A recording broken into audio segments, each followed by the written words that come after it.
Estamos ya en el domingo 33 del tiempo ordinario, del tiempo durante el año, en el cual venimos siguiendo el camino de Jesús en su vida pública. Y lo hacemos este año siguiendo el Evangelio de San Lucas. Ya estamos terminando el año litúrgico que llegará a su punto máximo el próximo domingo. Allí proclamaremos que Jesús es el Rey de todo, mi Rey. Es el Señor. Es el momento más alto. Llegamos a la cumbre de nuestra fe. Jesucristo, el Señor de todo. Y con ese espíritu tenemos que venir el domingo próximo. Y si Jesucristo no es mi Rey ni mi Señor, entonces no perdamos el tiempo. Porque esa celebración será justamente el tema clave. El tema de la Eucaristía. Así que estamos ya, y por eso los textos hablan de los tiempos finales, del fin de los tiempos, del fin del mundo, o como lo queramos llamar. Y este mensaje es un mensaje que al mundo lo aterra. Y en cambio para los cristianos es un mensaje de liberación. Por eso decía la oración del Aleluya, tomado del Evangelio de San Lucas, dice así: tengan ánimo y levanten la cabeza, porque está por llegarles la liberación. Viene el Señor y viene a instaurar su reino definitivamente. Y con respecto entonces a esta temática, yo quería empezar con una anécdota personal que es graciosa, pero tiene miga, tiene para reflexionar. No sé si ustedes saben, pero yo soy de Central. Y cuando nos encontramos con los otros hermanos sacerdotes, siempre alguna cargadita, siempre alguna palabra en sorna, etc. Y hay un compañero sacerdote que ya falleció, muy fanático del fútbol y de los vecinos del parque. Y entonces algunas veces nos decíamos algunas cosas. Un día le digo: decime, ¿cuándo te vas a hacer de Central? Y entonces me dice así, escuchen bien, es más probable que me haga evangelista que me haga de Central. Padre Walter, no sé si lo conocieron ustedes, Walter Curi. Y expresó en esa frase algo que a mí me llamó mucho la atención porque fue espontánea, como diciendo esto, ¿no? Yo estoy seguro, segurísimo, que hasta el fin de mis días voy a ser del parque.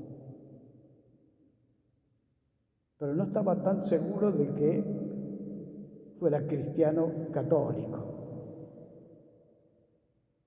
Así que esto es, digo, para pensar. Nosotros por allí tenemos una claridad tremenda en esto de el fanatismo de algunas de las casacas del fútbol,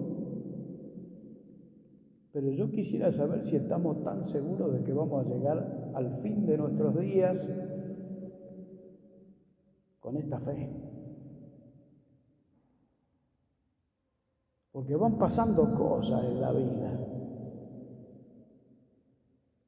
Y a veces nos enojamos con la vida, nos enojamos con Dios, nos enojamos con el cura, nos enojamos con algún miembro de la comunidad. Y entonces esto de andar en la fe termina pronto, la nafta se nos acaba. Y justamente de eso se trata el tema de la fe. Llegar al último de nuestros días, de nuestros minutos y de nuestros segundos, diciendo: Jesús es mi Señor, mi Rey. Siguiendo al Maestro. Por más que hayan pasado en nuestra vida un montón de cosas y nos hayamos alejado,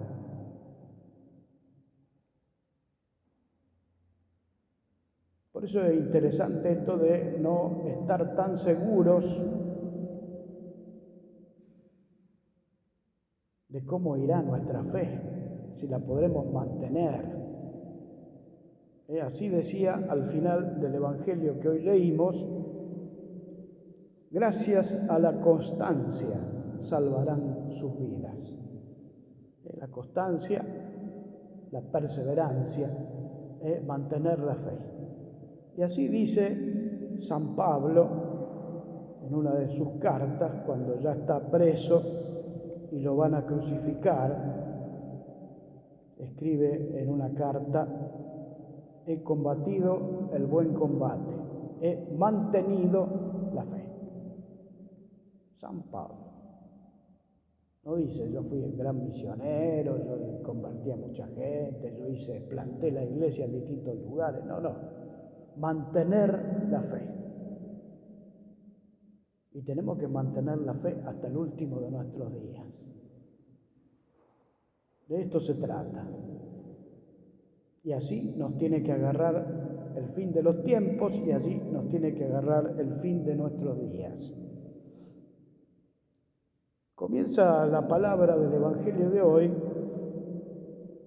diciendo que los discípulos de Jesús que venían con él, cuando llegan a ver de lejos el templo, decían que qué maravilloso el espectáculo del templo de Jerusalén. Era algo así como el centro de la vida del pueblo de Israel. La ciudad de Jerusalén era como la ciudad más importante, la capital, pero no solo allí, sino dentro mismo de Jerusalén, el templo era como el centro de todo. Y Jesús les dice: de esto que ven no quedará piedra sobre piedra. Se desmoronará, no quedará nada. Y esto se cumplió al pie de la letra en el año 70, cuando las legiones romanas destruyeron y arrasaron Jerusalén y el templo. No quedó nada. Allí, hoy mismo, queda un trozo de la muralla del templo que se llama el Muro de los Lamentos. Allí van los israelitas a hacer sus oraciones en ese pequeño trozo de la muralla que quedó y que era tan significativo para la fe de Israel. Nunca más hicieron un templo y tuvieron así un lugar religioso que movilizara a los israelitas de todo el mundo a llegar a la oración allí en el templo. No hay más templo. Es más, en ese lugar los árabes hicieron, en el mismo lugar donde estaba el templo, una mezquita gigante que tiene la cúpula de oro y que, claro, allí no se puede hacer más nada, salvo que se expulse a los árabes, a los musulmanes. la mezquita de Omar. Este templo viene con toda una historia, que es la de haber sido construido el primer templo por Salomón, un templo mucho más pequeño que este que destruyeron los romanos. Luego fue destruido por los pueblos de alrededor que invadieron Israel, los babilonios. Luego fue reconstruido, un templo mucho más pequeño y más insignificante que el anterior, que también fue destruido. Y en tiempos de Herodes, el rey que mandó matar a los niños, buscando matar a Jesús, ese rey construyó el templo queriendo amigarse con los judíos. Les construyó un templo magnífico, mucho más grande que el que era el de Salomón y mucho más impresionante. Tardaron unos cuantos años para hacer este templo y fue el templo que conoció Jesús. Y fue el templo donde él estuvo allí celebrando algunas Pascuas, expulsando a los vendedores, etc. Este templo llegó hasta el año, como les decía, 70. Allí fue destruido totalmente por Tito, general romano, que después fue emperador. Se quedaron sin templo y los israelitas tuvieron que dar vuelta en su religiosidad, empezando a poner como centro de su vida religiosa las sinagogas, que eran como pequeñas iglesias dentro de cada localidad. Y allí tomaron fuerza los fariseos y desapareció toda la clase sacerdotal. Es decir, hubo un cambio muy fuerte para la religiosidad de los israelitas. El tema es que Jesús nos dice, no quedará piedra sobre piedra.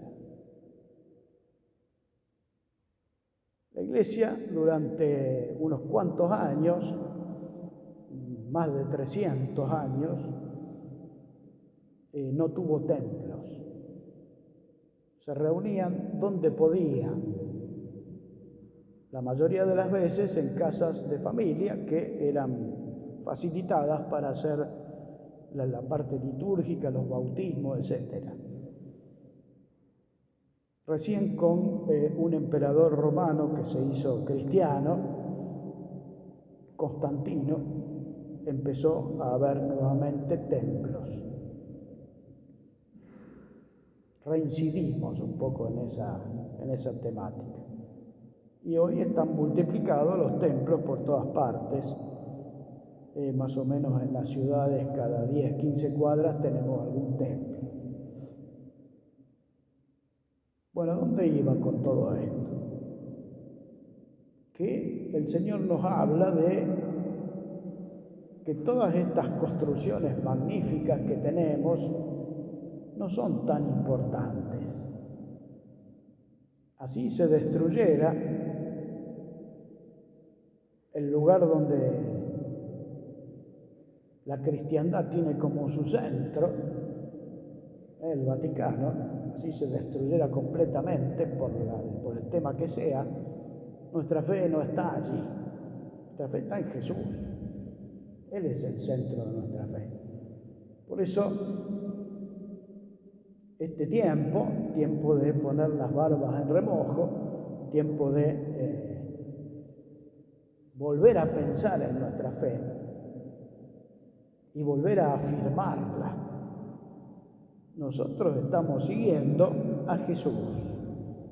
Él es el Señor, Él es el Rey, Él es el jefe, el que manda. Entonces la semana próxima, que termina este año litúrgico, proclamaremos a Jesucristo como Rey y Señor de todo y de mi propia vida.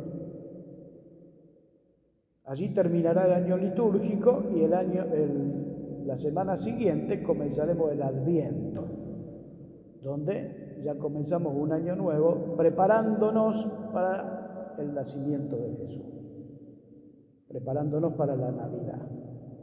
Por eso el Adviento nos habla de justamente esa venida, prepararnos a esa venida. Bueno, vamos entonces ahora a renovar esa fe nuestra en Jesús como Rey y Señor de todo lo creado. Nos ponemos de pie. Creo en Dios,